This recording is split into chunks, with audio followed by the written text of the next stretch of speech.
The doctor is in and taking your calls at 800-222-5222. It's Dr. Drew, Midday Live with Leeann Tweeden. Sure to catch the Trojans take on Washington. We're welcoming now former Special Agent, DEA, Derek S. Maltz. Derek, welcome to the program. Thank you very much for having me. I really appreciate it. You know, I've been doing a little bit of work with the DEA lately, and they have really changed, at least in Los Angeles, have changed a lot of the emphasis of their tactics into education and community outreach and hiring lots of young people and then putting them out into the high schools and stuff. We did a really well done sort of forum on drug addiction. I was surprised. This was the DEA putting it on. Yeah. I mean, my friend Bill Bodner is the SAC now out there in DEA. He's a great guy, and DEA cares about people and cares about saving lives. And I know we had a very, very good movement up in New Hampshire, ground zero for the opioid crisis, and we started with Mark Wahlberg Productions up there and did a youth summit.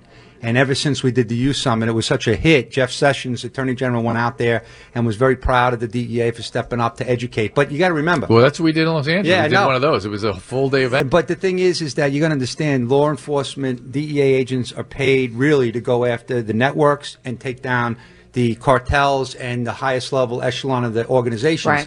Unfortunately, because it was ignored for so many years, under the Obama administration, you know, we really didn't pay attention to the drug users. And basically, we had a whole new synthetic drug problem with chemicals coming from China and K2 and spice being smoked. And we had all kinds of new exotic things, bath salts, and nobody knew what the hell was going on. And then all of a sudden now with fentanyl getting into the cocaine now, which really scares me. Because now you have a whole new class of users, right? Yeah. The yuppies that are going out on Friday and Saturday night, they want to snort a line of cocaine, but it's tainted with fentanyl. And so we're going to start seeing more and more deaths from fentanyl. But I got to tell you, you guys from L.A., you know, we have a huge meth problem in this country. Oh, my God. You guys see it on our back streets. Again. It's in our neighborhoods. But here's the thing. Ridiculous. What the public doesn't understand is the reason it's blowing up is because the U.S. government did a great job of keeping pseudoephedrine and ephedrine out of the country. Then the Mexicans took complete advantage. They went to China and got the chemicals in the ton quantities. Now they have industrial labs sitting in Sinaloa and other states of Mexico, and they're producing tons of meth. As an example, my buddies from Boston went down there to Mexico about 2 months ago, July I think it was. They had a lab that was capable of 7 tons every 3 days of methamphetamine. Oh, my God. So that's why we're seeing outrageous increases of methamphetamine seizures on the border throughout America, but we don't hear that on the news, right? Everyone's talking about the fentanyls and the opioids. But you know what really makes me sad, Dr. Drew, is that, you know, right now we're punishing Big Pharma 15 years too late. Okay? Great. And you know what? It's good that they're held accountable. Don't get me wrong. Yeah. They caused a lot of damage, and a lot of people were addicted. But what happened was the pills were bombing America, and kids were getting addicted. That was my profession. Yeah, so you know better than... I was there. I was screaming about it in the So 90s I don't have to and the early preach 2000s. to you. Did you read the book Dreamland by Sam Quinones? No, but I heard Read it. about it. I'm going to Read read it. it. But I got to tell you, from my perspective, because I worked in New York in the mid-'90s on the Colombians, on the white heroin they started putting in America for the first time, they were undercutting the Asians, right? Because the Asians had the market. And so what happened was, once these people got addicted, they were taking advantage of the addicted, and then the Mexicans just said, oh, beautiful, more business. Yeah. But the scary part is now they're going to China, getting the 5,000 kilo of fentanyl, and the business is exploding, but people are dying. Right. 5,000 Isn't the fentanyl what the police officers in California, they barely touch it, and they're in the There side effects. Yeah, they're in the ER because they're it's touching their skin and it's so potent. Yeah, it's and really deadly. scary, and they have a lot of training, and a lot of officers have been, you know, and again, I'm not a doctor. I got a doctor in front of me, but honestly, like, it's scary because, like, I don't know if you can get, you know, if it gets into under your fingernails or in your bloodstream. Yeah. I don't know. It's a dangerous drug. I mean, it has good use in cancer patients and sometimes in certain procedures, and that's about it. But why are we not squeezing China on this one? Well, you know what? I talked to my friends, and they're over in Asia, and they have the responsibility for DEA in China. And what I've been told, and I trust the men who have told me this, and that is that China has stepped up the efforts. They have been doing more scanning at the facilities. They also have shut down quite a few websites, which is huge, because people are ordering this stuff from their living rooms. Right. Click at a mouse, they get their fentanyl. But the issue is that this is a Chinese organized crime operation. There's 160,000 chemical labs or chemical manufacturing companies in China, and so it's just almost impossible to manage. Now, my own personal opinion, okay, is that this is almost like a chemical warfare attack because it's killing our people. This is the second time we've heard this. Yes. So you're not the first. You're not your person. There's a consensus Yes. out there. Yeah, but I've been saying this for like 2 years now, Doc. Well, you were what have they called Smart. me? Jeremiah. Yes, You're Jeremiah. exactly. You were ahead of the game. Again, I'm not an expert, but I do know this: if you're a communist country, you love to see America suffer. Right. course, So they're of saying course. that they're essentially saying that's why organized crime gets 2 hits. They get to distribute it here, they get to make money Exactly. off it, and they get to destroy us. But here's another one. We worked a lot in Afghanistan, and the Taliban warlords, they used to say selling heroin to the West is a Copy. jihad. Yeah. We can kill Americans, and we can make hundreds of millions of dollars. It's a 2-for-1 special. That's we take a exactly little right. break. We are speaking to former Special Agent, Drug Enforcement Agency Derek S. Maltz. You can follow him at Derek Maltz _SR on Twitter. That's Leeann Tweeden. I'm Dr. Drew. It's Midday Live, AM 790 KBC. We have former Special Agent DEA Derek S. Maltz. We were talking about mostly, not just the fentanyl and opiate crisis, but all the other things that come in alongside of it. And tell us how you were telling us about gas stations, how they get funded, where the money's going, other things that fund other terrorist activities. So what we have is, you just have to look at the 2007 report by Peter King in the Homeland Security Committee, how tobacco sales in the Northeast was leading to funding Hamas, Hezbollah, and Al-Qaeda.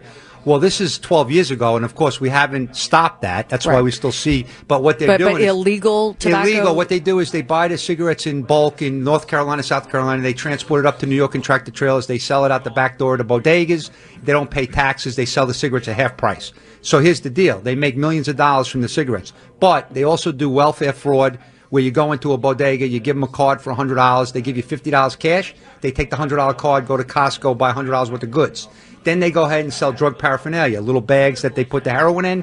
Then they go ahead and sell counterfeit goods, illegal alcohol, like underage alcohol, all types of crime. And you're saying like illegal Nike sneakers? It's counterfeiting sneakers, and it's a little crime center. And then they commingle that money with the monies that they're making from all their legitimate business, and they're wire transferring it, putting it in banks, and ATM withdrawals are happening in Yemen and other countries. So we're actually making the money for them Yes, to all attack over- us, yes. which is crazy because all the time you hear about all of these terrorist organizations are getting most of their money from Iran, Syria, Right. and so we're actually giving them our own money to Okay, use against While us. we destroy ourselves. Right, Right. but no, you're right. Iran is the primary source of funding for Hezbollah. Right. But because Hezbollah is fighting so many conflicts and they need really good missiles to hit Israel, they have to get more money. And my Iran's God. budget is stable because of all the sanctions. Right. So the way to make more money is get involved in the drug business, get involved in this crime. And that's what's happening right on our streets throughout America, and no one's paying attention to it. Why not? Why not? Because there's too many parochial battles still going on pre 9/11. Who's in charge? We're in charge. No, you're not in charge. And they don't work together, and it's a disaster. How come President Trump, has Because somebody talked to him? No, and- because the people that are talking to him, they don't like him, a lot of them, and they're not giving him the right information. Yeah, but if I he mean, got it directly, and he hopefully one day he'll hear what I have to say and ask me personally, and I'll tell him factually what's going on, and I'll show him what I'm finding on Facebook and what I find every day of the week about these cases that are happening all over. Then I would go ask Peter King, why the hell did you write a report 2007 and now 12 years later it's gotten worse? What are we doing? What are the agencies doing? Let's have accountability. Sounds like our homeless situation in L.A. It's only You know, getting where's worse. the accountability? What the They hell? wrote reports about Who's this. they? Peter King, Homeland Security Committee, Mike McCall. I 2007. knocked on the doors in Congress and said, hey, I'm not some nut from the streets. I ran the largest law enforcement center for 10 years. I want to provide some unbelievable information. And they basically just blow you off. Facts. Facts. He's seen it. He knows what's happening. This is not like Yeah. just Well, some this is- smoke and mirrors. This is fact. This is the theme we've been talking about today, Right. is that they don't consult with experts. They Because don't, their ideology is different, so they don't want to see the facts. Or if they do see the facts, they go, we don't Yeah, care. they know better. Just like they know better than Brandon Judd and We Tom know better. Holman. Government knows better Tom than we Holman do. and these guys, and they're working on the border. They know what's going on. They say a wall's going to work. Oh, the wall will never work. Wall's never going to work. How the hell would they know? They don't leave the Beltway. It's Thank a land you. of make-believe. It's like them telling people how to run their businesses when they've never owned a business or written a check for anybody that's worked underneath It's them their whole unbelievable. lives. You just can't make this stuff up. So you got explains to. a lot. I'm in the land of the make-believe. Yes. You got it. You're in the Thought it was swamp. strange. Hollywood. You're in the swamp, but it's also known as the land of the make-believe because I witnessed it for 10 years. It's also the upside down these days. Yeah. Yeah, It's absolutely. completely upside down.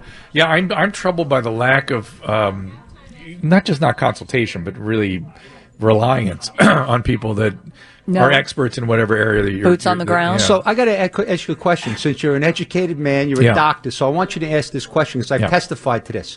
If everyone's saying terrorists are increasingly turning to crime and criminal networks, Yeah.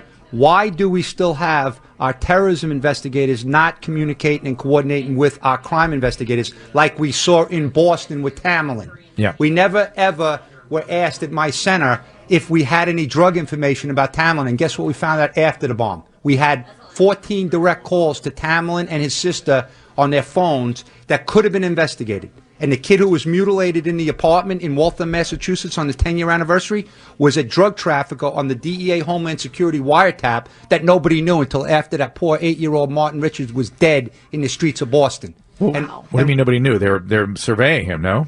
No. They did their little check the box. They didn't find anything on terrorism, so they knocked on the door. They said, "Hey, Tamerlan, are you a terrorist?" "No, sir, I'm a good American." Case closed. Do you have mental talked illness? No. They Right, never same talked deal. to anybody else. Same deal. And that's a real problem. Because they don't want to. That's the But is- problem. Bob this- Mueller testified to the world that his agents did a very thorough job on the Boston bombing case. How is it thorough if you didn't even check with your counterparts? So is not adequate? So we have Homeland Security, we have FBI, and we have DEA, DEA. they have ATF. So all of them. hold on. And when we get back, I want to ask how that should be integrated. Do you have Sure, a plan for I that? already had a plan. All right. We're talking to former Special Agent DEA Derek S. Maltz. We are Midday Live. Leeann Tweeden, Dr. Drew, AM 790 KBC. KABC is hooking you up with $1,000 4 times a day. It's free. Listen, text, and win some free money on AM 790 KABC. Midday Live, Leeann Tweeden, Dr. Drew, former Special Agent DEA Derek S. Maltz. You can follow him at Derek Maltz _SR, and you were going to tell us how to integrate the programs. Yeah, I mean, look, this is nothing new. I mean, the FBI has been testifying at Congress, and others have been testifying that terrorists have turned to crime for their funding, right? So you have to break down the walls between the terror investigations and the crime investigations. As a matter of fact, after 9/11, Bob Mueller, the Attorney General and the DEA Administrator, signed a document to form a special coordination unit at my old operation, the Special Operations Division. When I got there were 9 agencies. When I left, there were 30, including the NYPD. And Ray Kelly called me and asked me if he can assign somebody to my operation. And I said, of course, you're trying to protect the citizens of New York. I want to make sure we have a presence there. But my point is we have a center that's been designated as the information sharing platform by the Attorney General, the previous Attorney General, and there's mandates from DHS to utilize the Center for Coordination. So at the bare minimum, if the JTTFs are doing an operation and they have information on a potential terrorist like Tamerlan, they should be contacting SOD. Why isn't there, well, we in medicine, we solved some of this opiate problem by having a common internet space where we could all look to. Are you prescribing here? Who's prescribing here? What's going on with this case? Why isn't there a common server or something everyone goes to? Okay, Doc, you just hit a sore spot because the government technology is so far behind and We don't antiquated. even have medical records for our military people it's online. So Are you kidding me? You can't get agencies and the chief councils and the policies and the 1960s. The cobwebs are on all of these Okay, things. wait. How much of it too is FBI doesn't want to work with DEA, DEA doesn't want to Well, work no, with it's a this. control thing. Well, that's what I'm saying. Nobody- you So, said so nobody- they really don't want to work No, they don't together. want to do it. No, you said no one wants to be subservient to somebody that's else. also- You can collaborate. but- I mean, Absolutely. But there's still that somebody has to be in charge. or Somebody's got to somebody be in has charge. So you I have know. the solution, and I already wrote this to many people, including told the National Security Council.